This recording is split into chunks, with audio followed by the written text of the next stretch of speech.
Habatus Renungan Harian Anak. Halo adik-adik semua, salam Habatus, hidupku bagi Kristus.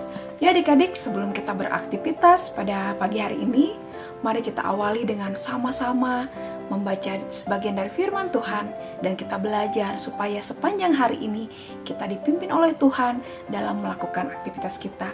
Ya adik-adik, kita berdoa terlebih dahulu sebelum kita sama-sama membaca sebagian dari firman-Nya. Tuhan Allah Bapa kami yang bertahta dalam kerajaan surga, yang kami sembah di dalam nama Tuhan Yesus Kristus. Terima kasih Tuhan atas kesempatan saat ini. Kami masih diberi kesehatan, kekuatan dari Tuhan.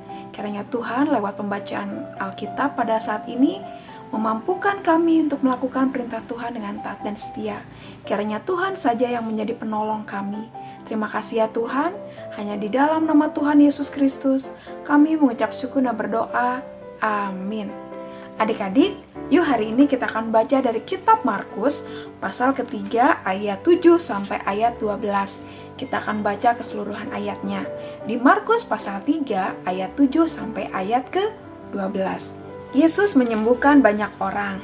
Kemudian Yesus dengan murid-muridnya menyingkir ke danau dan banyak sekali orang dari Galilea mengikutinya, juga dari Yudea, dari Yerusalem, dari Idumea, dari seberang Yordan, dan dari daerah Tirus serta Sidon. Mereka semua datang kepadanya karena mendengar segala hal yang dilakukannya. Ia menyuruh murid-muridnya menyediakan sebuah perahu baginya karena orang banyak itu, supaya mereka jangan sampai menghimpitnya. Sebab ia menyembuhkan banyak orang, sehingga semua penderita penyakit berdesak-desakan kepadanya hendak menyentuhnya. Setiap kali roh-roh jahat melihat dia, mereka sujud di hadapannya dan berteriak, "Engkaulah anak Allah." Namun, ia dengan keras melarang mereka memberitahukan siapa dia.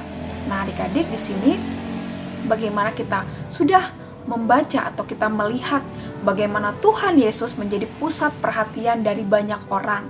Banyak orang yang berbondong-bondong berkumpul datang menemui dia hanya karena ingin merasakan atau melihat mukjizatnya. Yang sakit disembuhkan, yang menderita dipulihkan. Mereka butuh kesembuhan, mereka membutuhkan mukjizat tersebut. Tetapi di sini dikatakan ketika roh-roh jahat melihat dia, mereka sujud di hadapannya dan berteriak, "Engkaulah anak Allah."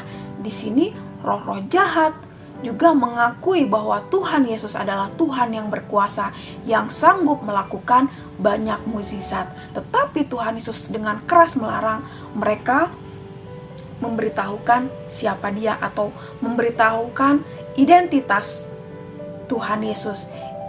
Ini berarti bahwa Tuhan Yesus tidak mau orang-orang datang hanya karena mukjizatnya saja, tetapi biarlah orang banyak datang karena iman. Nah adik-adik, pelajaran yang kita dapat dari pembacaan Alkitab pada saat ini adalah yang pertama, Tuhan Yesus adalah figur yang rendah hati. Tuhan Yesus memberikan teladan rendah hati. Walaupun Tuhan Yesus orang yang luar biasa, dia berkuasa, dia sanggup melakukan banyak sekali keajaiban dan mukjizat-mukjizat, tetapi Tuhan Yesus melarang untuk memberitahukan kepada banyak orang. Di sini ada kerendahan hati yang luar biasa.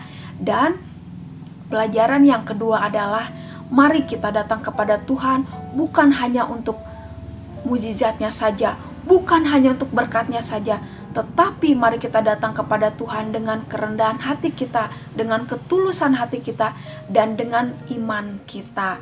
Apapun yang kita alami, mari kita datang hanya berfokus mencari Dia.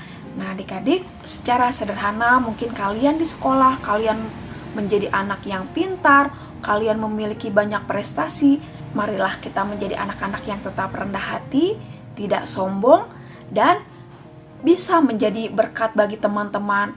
Mungkin ada yang kurang mengerti tentang pelajaran, kalian bisa menolong, membantu untuk bisa belajar bersama. Atau kalian yang memiliki mungkin banyak makanan, banyak mainan, kalian juga bisa berbagi kepada teman-teman kalian. Dan ingat adik-adik, Mari kita datang kepada Tuhan bukan hanya untuk berkat-Nya saja, tetapi mari kita datang kepada Tuhan karena wujud kasih kita kepada Tuhan, karena Tuhan Yesus yang lebih dulu mengasihi kita lewat pengorbanannya di kayu salib untuk menyelamatkan hidup kita, menebus dosa dan kesalahan kita, dan bangkit di hari ketiga untuk memberi kemenangan dan keselamatan dalam kehidupan kita. Mari kita terus melatih diri kita setiap hari menjadi anak-anak Tuhan yang rendah hati dan datang kepada Tuhan dengan penuh iman, setia dan taat kepada Tuhan Yesus. Amin. Mari kita berdoa. Tuhan, terima kasih atas firman-Mu pada saat ini, mengajarkan kami untuk menjadi anak-anak yang rendah hati. Engkau adalah teladan yang luar biasa, Tuhan. Dan ampuni kami, Tuhan, kalau selama ini kami hanya datang ketika kami hanya membutuhkan berkat Tuhan atau hanya membutuhkan pertolongan. Ampuni kami, Tuhan. Tapi lewat pembacaan Alkitab pada saat ini, ajar kami, Tuhan, mampukan kami untuk setiap hari, setiap saat mencari Engkau, karena kami hanya membutuhkan Engkau. Terima kasih ya Tuhan, kami serahkan hidup kami dari hari ini sampai seterusnya ke dalam pimpinan Tuhan. Dan ajar kami juga Tuhan menjadi berkat bagi sekeliling kami, berani untuk memberitakan kabar Injil keselamatan kepada banyak orang. Terima kasih ya Tuhan, hanya di dalam nama Tuhan Yesus Kristus kami mengucap syukur dan berdoa. Amin. Sampai jumpa adik-adik Renungan Habatus selanjutnya. Tuhan Yesus memberkati. Habatus